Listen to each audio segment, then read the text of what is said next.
Hello, everyone, and welcome to the Leadership Heart Podcast with Sandra J. Horton, the Growth Catalyst. Hello, everyone. I'm so excited because I'm coming live, and many of my podcasts are pre-recorded.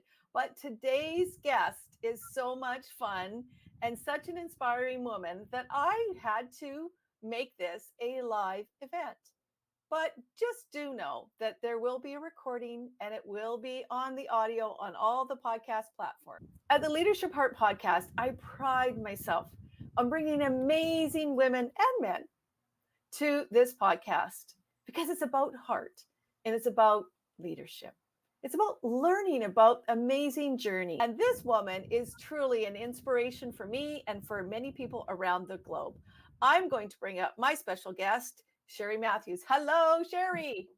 Hello. Awesome. Thank you so much. Well, you know, I could do a lot of reading with your bio, but I'm going to say in a beautiful way, and thank you for those who are coming live with us today, that not only is Cherie an accomplished R&D computer engineering professional, that's pretty impressive, but she has experience in special projects like at NASA and IBM. And we'll talk about that journey in just a moment.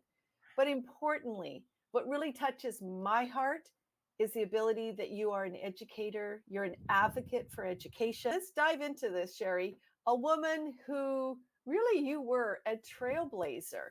We're both women of early ages, just over 60 here. You know, what was it like? I love that. Yes, bring in the energy. What was it like for yourself? Well, thank you for the kind intro. I really appreciate it. So I think at the moment you don't think that you are a trailblazer. When you look back, you're like, oh, the reason why you're sitting in that seat is because of me. Yeah. Well, you know, all of us, right? Yeah. So I guess at the time I was just really motivated to do something that wasn't boring in life and challenging, and I liked it that way. I did know that I didn't look like anybody else, obviously. And I did know I was going to have to work really, really hard. And I did know that my contribution is going to have to be above the average bear. And those were my goals, to be able to normalize acceptance. I look back on my life and being someone in a male-dominated industry, I kind of came up through the old days. I was in technology. I don't know if you remember this, and I'm going to date myself, but back in the days when the facsimile machines, people are like, what's a fax machine? And I shared with Cherie earlier as well, is I literally, if you can imagine, I was like 118 pounds, 5'7", carrying like a 50-pound fax machine because this was the newest innovation. Everybody wanted it. So I was super successful because I would get my heels on, strap it on, and I'd be walking and I'd be meeting people where they were at to say, hey, this is new. This is an innovation that's going to help your business.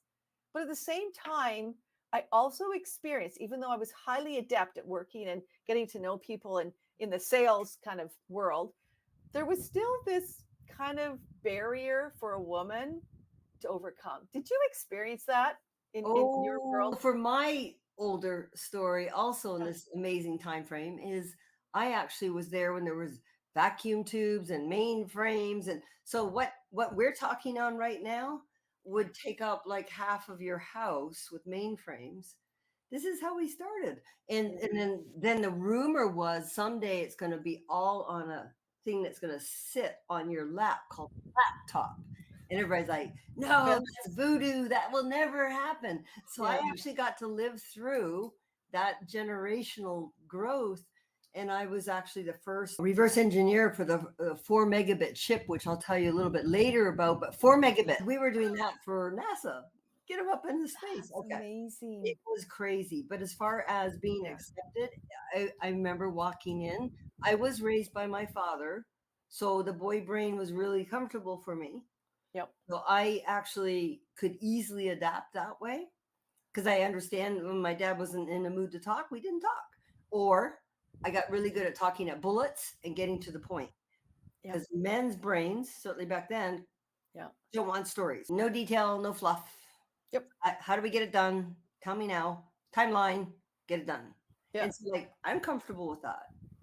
But me physically standing there amongst all the, the engineers and they look different. Yeah, it was just always, I'm different, but I Yeah. work really And hard. standing up for yourself and knowing yourself as a woman, like that to me was a challenge. Like how am I supposed to behave? I was like you, Cherie, in that I gravitate to a masculine perspective. I'm very task focused. And it's interesting for me, it was that juggling, that balancing act of how can I, at that time, I was expected to be role as a wife, as a provider, Mhm. but as a businesswoman. I'm going to ask you a specific question. It's interesting, even now, for women, we're still having to juggle all of those roles and responsibilities. So, how did you manage that? I What love your style. I remember this defining moment when I had just had enough Yeah. of not being listened to, even though Mhm. I was turning in fabulous work. I was up presenting. I was the presenter for R&D, so I Yeah. did get that. I was the weather girl. I was presenting the big breakthroughs, but they looked at it as I'm like a servant. Like, you tell us, you're cute. Yeah. I go up there and I'm not getting the attention that I needed for something very important. And Sandra, this is what I said. I don't know. It just inspiration came. I said, gentlemen. And I was like, She said, sounds bad. I said, judge me on my brain and my contribution and not the way I pee. And they started pounding the tables and laughing and clapping. Do you Yeah. know that whole, I don't know if it's the word pee that made it happen. I'm not sure, but they loved the fact that I had that Yeah. confidence and I could recognize that it wasn't there as far as the respect, but I was turning out good work. That Yeah. changed everything. That one statement changed everything. I got like people high-fiving me. I'm like, these people used to ignore me, walk away. Yeah. So Yeah. yeah, and as far as the other parts, I was just really on the pathway of being like an athlete, and I didn't really worry about any of that till later on when I got married. That's when the conflict comes. Yes. Yes, Yes. that's when the conflict comes. Like now, do I have to change roles? Do I not have to be smart? I mean, But it's true. But I want to go back to that comment that you just made yeah, about confidence, because I think confidence, like as a woman, that confidence inside to know, hey, I'm smart. I know this stuff. I've developed this stuff. yeah, I've earned the right to be here and to speak on this. But yes. for some women, confidence is a challenge. What I heard you say is your dad was a good role model for But you. I'm Did going to that help say you get that confidence? yes, but I'm going to say if you're a non-confident woman, I would say that you need to understand your subject matter more. Mm, Because are you a lack of confidence to tell me that you have a heart for teaching women and business and and leadership, and would you have any trouble conveying that to me? No, because you know it. It's in your heart. It's in your voice. Do you know that you are like an amazing human being? You're an honest person. You love people. So do you have any confidence problem there? No, I think confidence is mhm. because they have 50% of what they need to know and they're nervous because they're going to get found out often. Seriously, if you know that you know that you know, if you know, you really can have confidence. Now, about speaking out, that's hard for people. I get that. Mhm, mhm. Publicly speaking, I get that. But I'm just saying, no one should ever look you in the eye and make you feel less than when you have the confidence that you're a good person and you have contributions and you can help people. That's where Yeah. that confidence comes in. No, reflect back to my earlier story because I love to share stories, and I think that kind of really helps support also the conversation. And for me, confidence didn't come early. I was bullied at such an early age, like literally at 5 years of age. The Um, same set of girls bullied me mm, my whole educational pathway. wow. See, So every single day I'd wake up, oh, you're different. They used to call me tinsel teeth, and the boys would join in. And so for a young know. developing, young child, that is really challenging. And then you add in that I had a learning disability, so I couldn't really read well. I had special classes, and it just again set me up for that bullying. So a lot of people, in particular, even now, but definitely back then, bullying was, especially in the educational system, a real issue. Teachers didn't step in. Parents just said, oh, well, that's good for you. You're going to learn how to kind of like tough it out and it'll give you that girth. It was a real hard thing. I got to a point 34 years later, that is, until I unlocked my own personal story, that I realized, holy crap, I went through all these things, but I was resilient. I was resilient through it. Do you think today, like for whoever at that point, do you think we're as resilient as we were back then? No, and unfortunately, but I'm really passionate about the story you just shared. That is a little bit different than the act of confidence in the workplace, in my mind, as people that are actually have genomic imprinting from being harmed. That way is a very different journey than someone who has not. Look at you go. I mean, well done you, because then you do stand in your power, but you know what you came from. Your resilience is just like on a different level, Sandra, because always in the back of the mind, we're children. Yeah. So when you're standing up doing your big lecture or doing something, like those little flashes come, right? And that's where a strong mindset has to tear down those things that try to bring you down.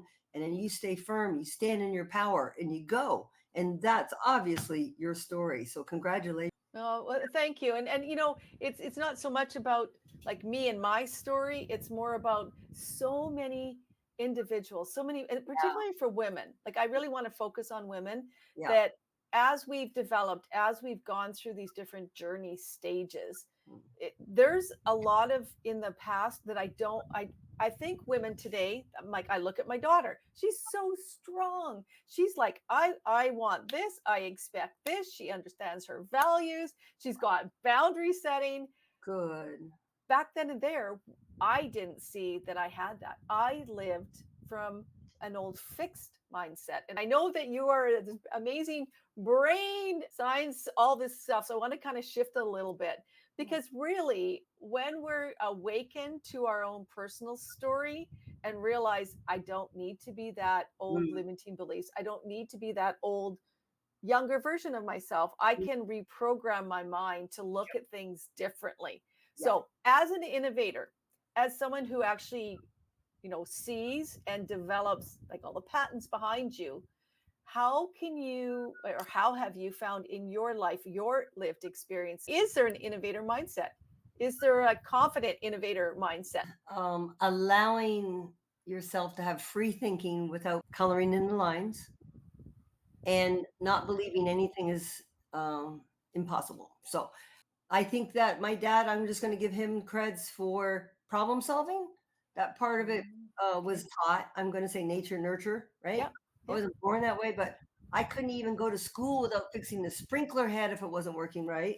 And I'm like, I don't want to know about a sprinkler head. I mean, and he's like, well, it doesn't work, so you need to fix it. I'm like, no, I don't. Yes, I do. Oh, okay. So like my dad was the guy who took literally almost the whole engine out of my Mustang Ghia. And like all these parts, the carburetor, the everything, the battery, because you're not driving a car unless you understand how it works. I'm going to have to say that's nature or nurture, excuse me. Yeah. Okay. For sure. But you still have to have the tenacity to go along with somebody doing that. And I think a lot of children to this day might just sit there and collapse and just say, no, it's too hard. Just give me my car. And so I would have to say, free thinking is really what I like to stand on the soapbox for. I believe everybody has innovation, invention, creative thinking, fun factor. I run through these movies like this type of thing, and then I go get it. So I think creative thinking and free thinking, don't be stuck. Don't get on the hamster wheel and don't just do a good job on the hamster wheel. Break out. But how do you break out? What have you found in your experiences that led you to that ability to break out beyond just the nurturing, with your parents? This is going to sound a little different, but I believe that every single day I have my creative thinking time where I have literally no stimulation and I go after a particular thing I've either seen in society, like I have with the golf. We will talk about that. Yeah. I will just play in my mind. How would you solve this? There's no limits. What about money? No, don't worry about money. Just free thinking. But if you allow yourself like that, I think you become very familiar with how marvelous your mind is and how untapped it is. Can you imagine every single person contributing one invention or innovation before they leave this earth that Wow, was solving a problem? that'd be But you amazing. know how many people take it to the grave? Yes. Because they won't take the step. And when I lecture in person, who's keynote speaking, I'll say, raise your hand if you've ever had a good idea. Whoa. Okay, keep it up. If you've ever written it down, it gets a little weaker. And then I'm like, keep it up if you built a prototype of this idea that you wrote down. Everybody drops. Yeah. Keep it up if you've actually filed for patent because you want to take it the next step. No, nothing, zero. So I think they need permission. And I think the light bulb can come on. And I think that it can. I really believe this, Sandra, with all my heart. Everybody's brilliant. You've gone through things where you can solve problems. Absolutely. And I don't think women have enough respect for themselves to fall in love with their brain and fall in love with their thinking. We get into almost type of Tourette's type of thing of the laundry, the listing, the this, the that, the groceries. There's no freedom in that. You're trapped in time. I believe in grounding. That's a science thing. Get your bare feet onto the grass. That's the big ball. You are an energy pack. And it absolutely helps. It does. I know it sounds weird, but it really does help. And I absolutely believe in free thinking. I do. I actually crave it. And I'm almost like, you know how exercise, I think everybody's got fabulous ideas. I think everybody's got inventions. I will go to my grave yelling that because I believe it. I've seen children come up with phenomenal ideas. And you shared a story. I'm going to go back from being like the personal side, but back into business, into leadership. And you shared with me the pencil opportunity. And I had to bring that back because I think that's really wonderful. And I would champion that for those who are listening in the podcast to bring this idea to your next meeting or like a opportunity to bring this forward. Would you share that with us, Cherie? So it got birthed because for me to be accepted in the R&D group, which is only female for the innovation, I was handed, after months and months of testing, I was handed a stapler, the old school skinny stapler. And they said, you have 1 minute in front of all these people. You have 1 minute to reinvent the stapler. And my mind said, how do I reinvent something that works? There lies the problem with innovation. Yeah. So what I did was I started to panic. It took me 30 seconds to stop shaking and saying it's impossible. There's nothing you can do to innovate a pen. How does the stapler work? Oh, it pushes the thing down, goes in and blah, blah, blah, blah, and it curls up underneath. Like that's where your brain goes. Yeah. Now I've got 30 seconds left. So what I did is I reached over onto the table. I grabbed a circular coaster for people to put their, and I put it on top of the skinny, back in the day, there's no emails, guys. So the office mate, bomb. That was how they got your messages out. Yeah. Big line down their hand. And so I grabbed that circle, I put it on there. I said, increase the surface area. It relieves the pressure on the hand. We'll have a brand new stapler. Golf club. Yeah. I don't know if I did okay. And I was let in. Yeah. And they actually brought it to market. So it was a good one. Well, I converted. What can I give the audience when I'm speaking? I give them a pencil. This is a pen, but pretend it's a pencil. Yeah. And then I say, everybody has a pencil, hold it up. And I said, you have 1 minute to reinvent a pencil. Their brains go, it's a pencil. It's done. It's got a little rubber thing and it does a scratch and like this. Yeah. I said, you got 1 minute. That's the same test I had. This will break you out of common thinking. I had people, and some of them were, I'm going to say, at-risk youth, but they were older. They would have the courage to stand up. And then they would say, I would make it also a biometric measuring tool to see if I was getting into panic mode, like my blood pressure and stuff. Brilliant. Wow. Little girl, she came up and she said, at the end, have a lollipop that stimulates brain thinking because a lot of kids have hypoglycemia. And if they could actually have something like that during test time, it might help them keep thinking. where are these kids coming from this? And then so what I did is I tripped them all out, and I had a little button on the top of my pencil, and I snuck an Alexa behind me, and I touched the button. And I said, this is before Alexa, anybody knew it. I said, Alexa, what's Einstein's theory of relativity? And it would, and the speaker would go, E equals MC squared. And everybody's like, ah! But the point was, you can break through the exercise with your people to reinvent a pencil, have them write it down, submit it, talk about your ideas. That gets them like, if I can do that with a pencil, I can maybe do that with my task force. Yeah. I love that. Thank you for bringing that home and just rounding it up with all the beautiful background and that young person, the different ideas. It's so beautiful.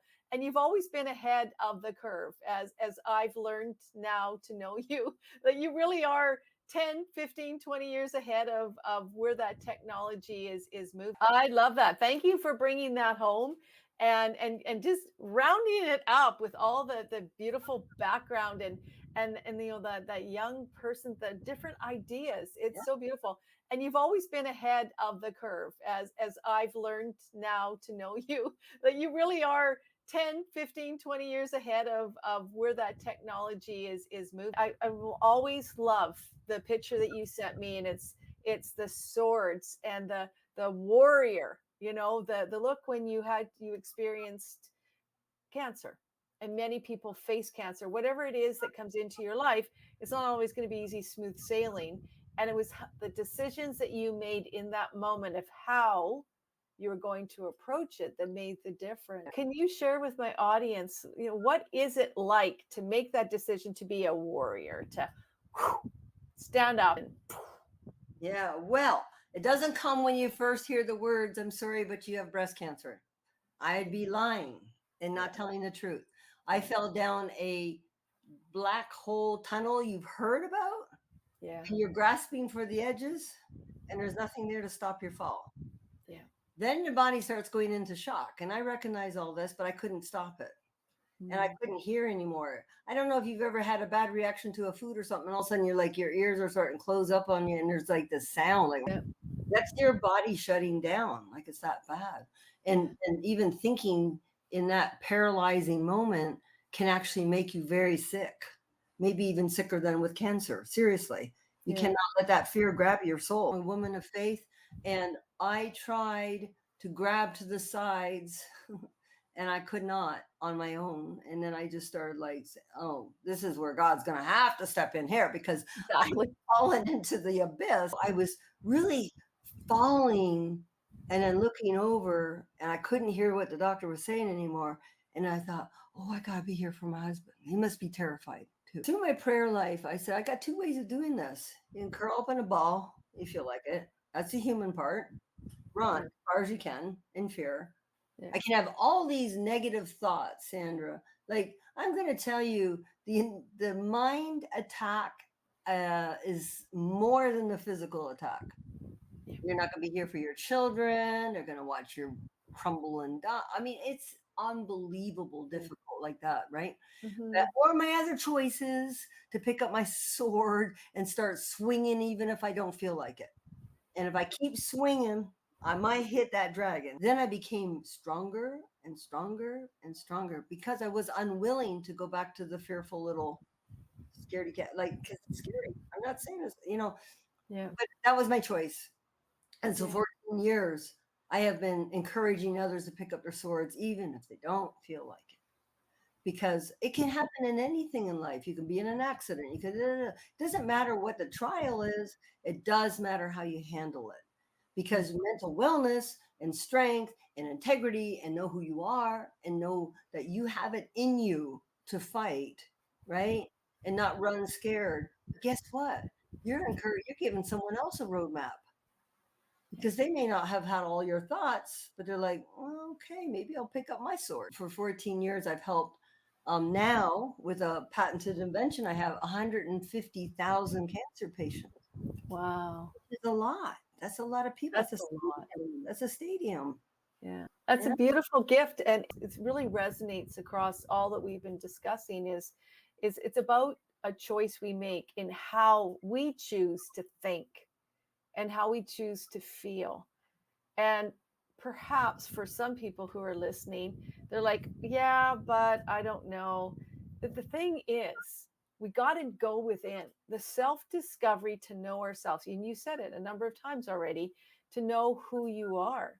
Who am I? And knowing that I'm not the experience that I was from young childhood, but the future self. It's bridging, it's growing, it's defining how we want to feel, how we want to act.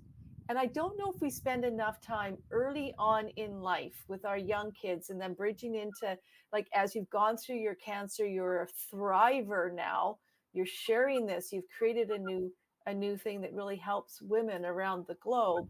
But it's also a bigger picture. It's how you've done it. And so for me, the question is, in bringing this message, how have you been able to break through to them?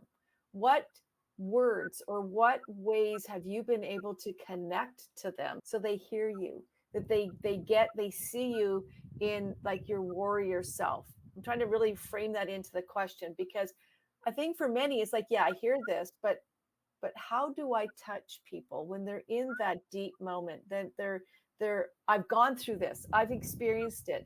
How do you connect with someone so there's that connection?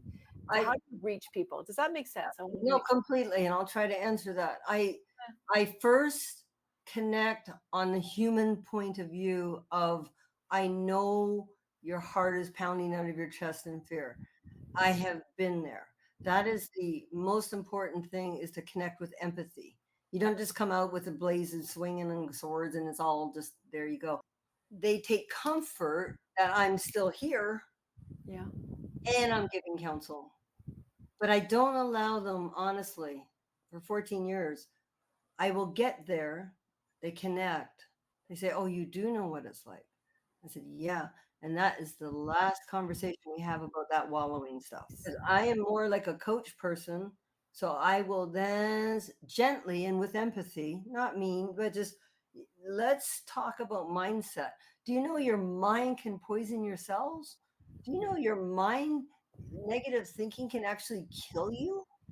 Like, this has been proven over and over in science. Yes. They've done it. They've done it over and over. Deepak Chopra did one where they did the whole, like, you have pancreatic cancer, and they went down to their immune system was non-functional within 3 minutes.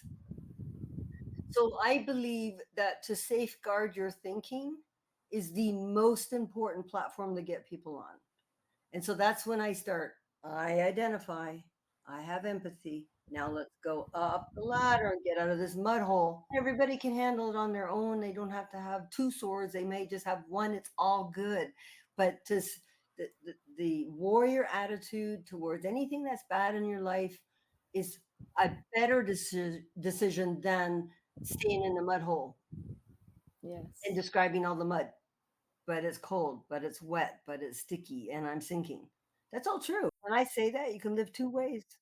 You live in fear. You have a right to. It's terrible. It's scary. It's horrible. Mm-hmm.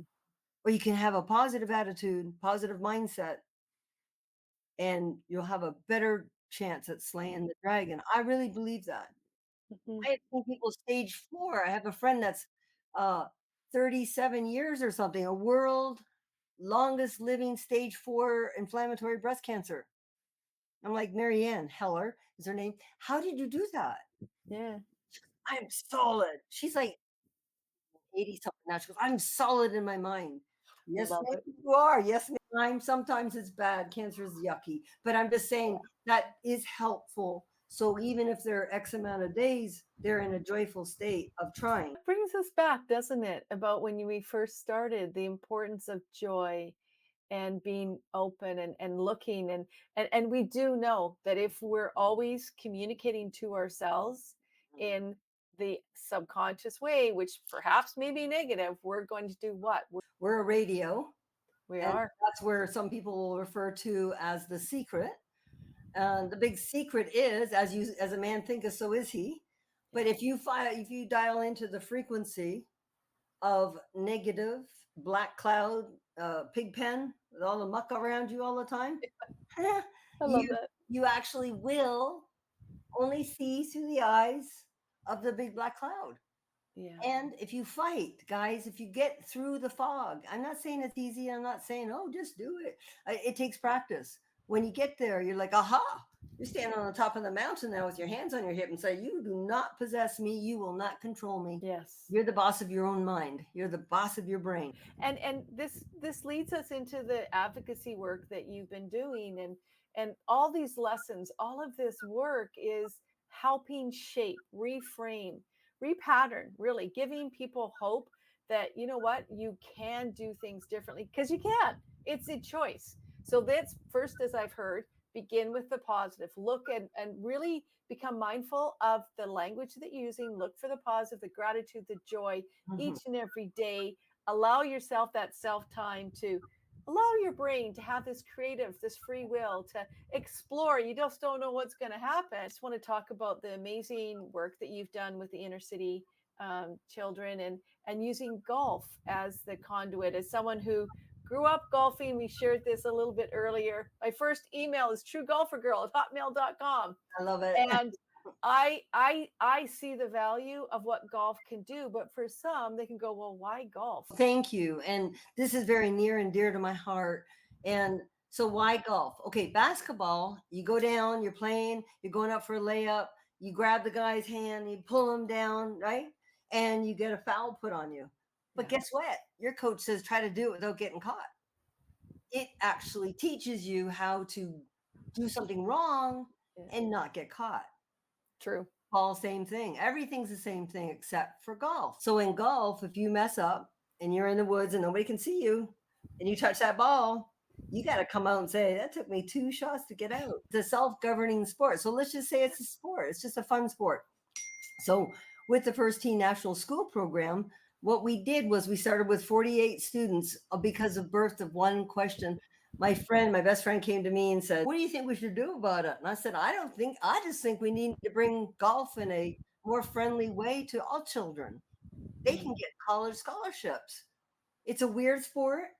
Everybody thinks it's one thing only, but it's really not. It's just a sport. Kids are frothing at the mouth to have golfers come in, okay? Because everybody wants to pick volleyball and soccer and stuff. And okay, so with 48 students, we had modified equipment. The balls were like little tennis balls. They stick to Velcro thing, very safe. And we didn't give up. But I'm going to tell you, it was a struggle. Getting into the school systems in America is like an act of Congress. And then that is where we had our captive audience. And that is where the children just don't have a chance. There's no way they're going to be able to do golf, right? I mean, come on, that's great. So we got into the school systems, and that was my job for like almost 19 years, is going around and teaching the teachers how to teach the game of golf. And we brought it down into 4 strokes. We see our children to this day, Sandra. It's a 5-year program per child, so that's what I call sticky. It's sticky. It's not just like a, hey, here's a golf club thing. It is integrating 9 core values, 9 healthy habits in the game of golf. So they learn for the first time while playing. So your brain kinesthetically is learning more things. Learning what honesty is. Not a teacher dictating, making people drink out of the fire hydrant. You need to be honest. Well, what does that even mean? I don't have a reference point. Yeah, seriously. Because honesty can be something for someone, or courtesy, perseverance. What does that all mean? It's a word on a pillar. That's how they teach kids. So with our game of golf, they actually got to play and experience other people giving them high fives. And they said, oh, I feel respected. Oh, I feel like I have a friend. When they built that up, we watched miracles happen. And the whole takeaway is this. We allowed them to feel, don't lose that one, to feel honest, to feel perseverance, to experience good judgment and courtesy. It wasn't rules and words. And children and adults learn this way. It becomes sticky. It's part of their life. So yes, we started with 48. We got to 10 million. We helped integrate to 10 million children just because of one question. Why can't golf be for all kids? Because look what basketball, volleyball, soccer's done.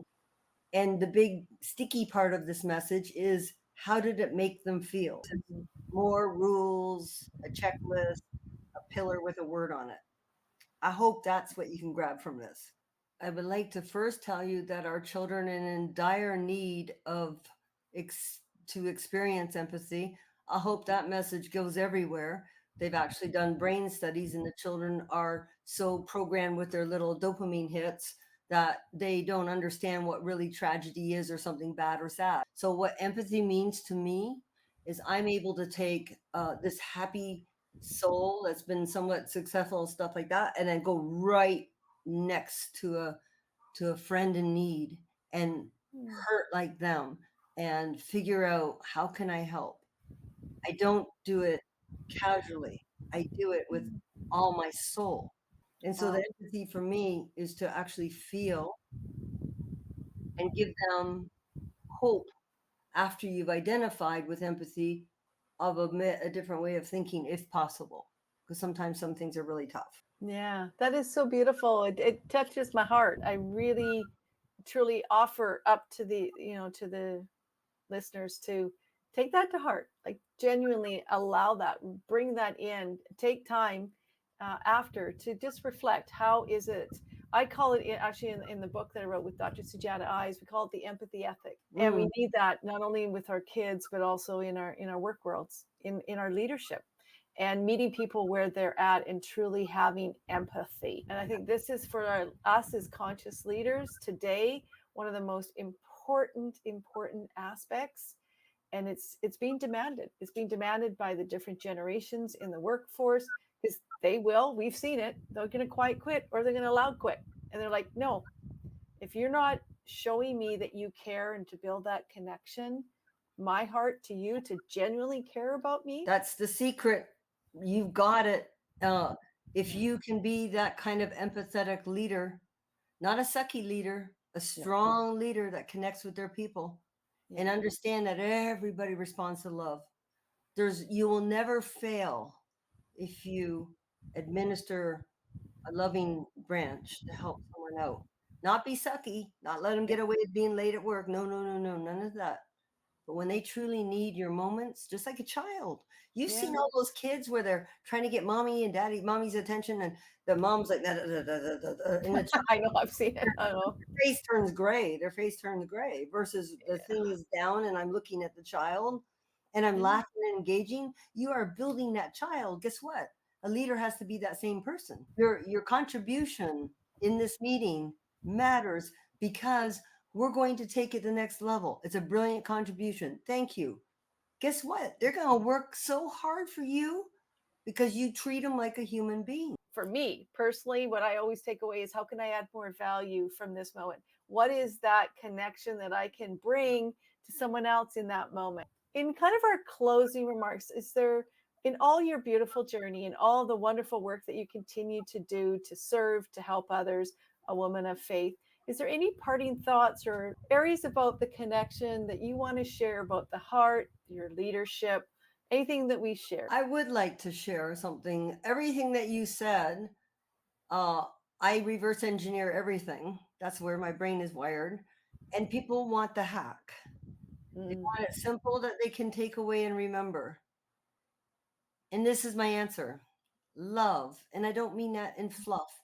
Love with all that you have. Show respect and love. When you show respect and love, you will be successful. You will never fail when you truly show love and respect for your workmates, for your spouse, for your children.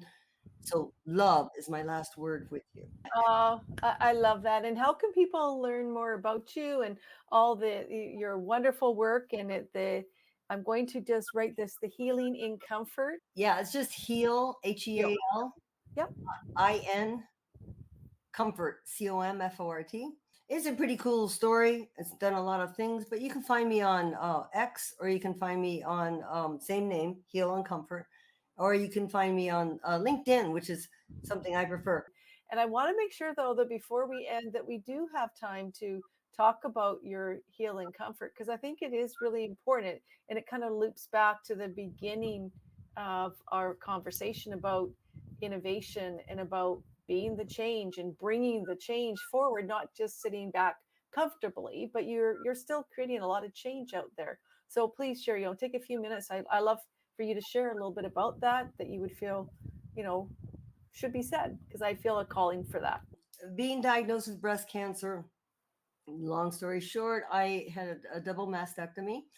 And being an innovator in the mindset, I'm always looking for solutions, how things could be better and more, just a better solution all the way around. Well, I woke up and they told me to bring my husband's dress shirt. And guys, after having your breast removed, you don't feel sexy in your husband's dress shirt. It's not happening. And so when she tried to get me dressed in this, I actually got sick all over myself. I got in trouble. And she said, "Why did you bring this?" And I said, "I don't understand. This is my first mastectomy. Why don't you have something?" I started thinking about a sprained elbow gets a sling without even asking. Yeah. A sprained elbow. I have been altered for life, fighting for my life. I had these medical drains hanging out of me. I looked like Walking Dead. It was not a pretty scene. And now I had throw up all over everything. So I get in my wheelchair to get me out. She put a drain tube in this hand and a drain tube in that hand. And I said, "What are these?" And she goes, "Oh, they're tied into your body to help you drain fluids." And I said, "Ma'am, I need my hands." She goes, "Don't worry, don't worry. We'll give you some safety pins." I said, "Safety pins? That's my post-operative equipment from a hospital? Wow. Safety pins to pin the drains on the outside?" I said, "I am not walking in my house with a throw-up shirt and my body fluids dripping on the outside of my shirt. What is this?" Yeah. Okay, so I'm in a chair and I have some Blackfoot Indian in me from Canada. I'm going to tell you that because we were like, when you see something really wrong like that, you fight and fight. So I Yes. literally almost had like an out-of-body experience. I said, "Oh, I've got to solve this. This is crazy. This is happening to other people." The problem is, Sandra, in Canada, where I was born, Hamilton, Ontario, I had an idea, but I didn't know how to do it because I don't do that stuff. So I did create a design, internal pockets, had to be moisture wicking material, Velcro, because you can't even button, you can't zip and all that stuff. So I said, I know what I'll do. I'll start a business for $1,000 on purpose to help 100 Austin, Texas patients. And then I'm done. I'm not talking about cancer anymore. I don't want to go to those march. I just was done with cancer, right? Yeah. So I created it, and Fox News did a thing like I think I had one prototype done. Yeah. And they're like, "We need to cover your story." I'm like, "I don't have a story." And they're like, "Your product." I don't have a product because I was just gluing stuff. I was gluing things in. So yeah, it was not good. And I still look back at that and I was like, Anyways, so I got to the 100 patients in Austin, which I was really proud of. Yeah. Be able to, see something broken and try to help others not go through what I went through, because it's an insult and an injury, right? Yeah. And so that turned into 150,000 souls. Wow. And to this day, I'm still helping patients online, talking them off the cliff, and it ended up being like a ministry. So the solution turned into, and then I patented everything. I really believe women should patent and lock down their IP, intellectual property. And that's another whole meeting. That's really important to women, not only cancer survivors. Like I had implants and I took out my implants. And so I had those drains. That was a whole thing of comfort and dignity. But what you had for immune system response, the explanting, it is a lot of drainage because you had a pocket, right? And the fluid goes up and stuff like that. But so my first time without the shirt, because I hadn't invented it yet, how do I turn this terrible, horrible, I felt like a piece of meat. I didn't feel valued anymore. I certainly wasn't pretty. I don't feel like a female anymore. I mean, everything was wrong about this. But how can I help other people not have to go through some of the journey? And that's what Heal and Comfort's all about. I am still here saying, I know how bad this is. Let me help you do one thing off the list. Thank you for demonstrating empathy, of showing up, of demonstrating not only to be innovative, but to make a decision to live with free will, with choice, with this beautiful gift of creative thinking, of saying, I need to solve this. I'm going to go and find it. And then you took action to Yeah. do it, to bring in the right resources. And with faith is that you're giving back. Yeah. The big message I always get back is they Mhm. love that somebody who's been through it did something for them. Mhm. So my solution is something for them because I care about their bodies and their spirit people, and comfort and dignity matters. We all decide what we're going to wear today. You look in the mirror before going on. Imagine having such a brutal surgery, fighting the thoughts of maybe not surviving, Mhm. having these R2D2 things hanging out of you. The whole thing's wrong. Yeah. And the doctors never tell you what to expect or what your emotions are going to be like. They're mechanics and they do a good job. But there's the spiritual part of humans that is unaddressed, in my opinion. And I'd love to have you back on to talk about that, because a part of the Leadership Heart podcast and why it comes here is because of that. It's that connection to higher calling and source, whatever that is for you as a listener, woman of faith. And I do feel that each of us has these different journeys, and it's how we go through them, what we learn from them. We're right where we're supposed to be, even though sometimes that can be an interesting conversation with self. But knowing that there is a path, there is a reason that we have gone through many of the things that we haven't disclosed here all at one time, but there's a lot there. And so the more perhaps you've had to take on, like with Cherie with cancer and others, there's a purpose for it. There's an intention that you can then give back to others if you choose to find new solutions, if you lead with heart. And I use that purposely because that's why it's the Leadership Heart. I love that.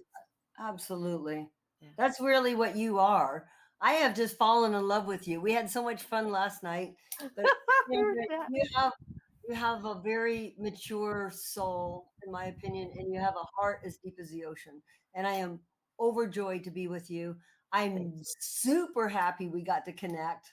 And I'm telling you, everybody who's listening, Sandra and I spent about an hour laughing about our time. And I'm just going to tell you, this lady is a keeper. She's a blessing beyond words. So again, I thank you for the great honor. Thank you. Thank you so much. And I welcome all our listeners to please. It will come back on all of the major platforms. And I thank Cherie so much for your heart, for your generosity, your spirit that you bring to the world. It truly is an amazing opportunity to connect with you.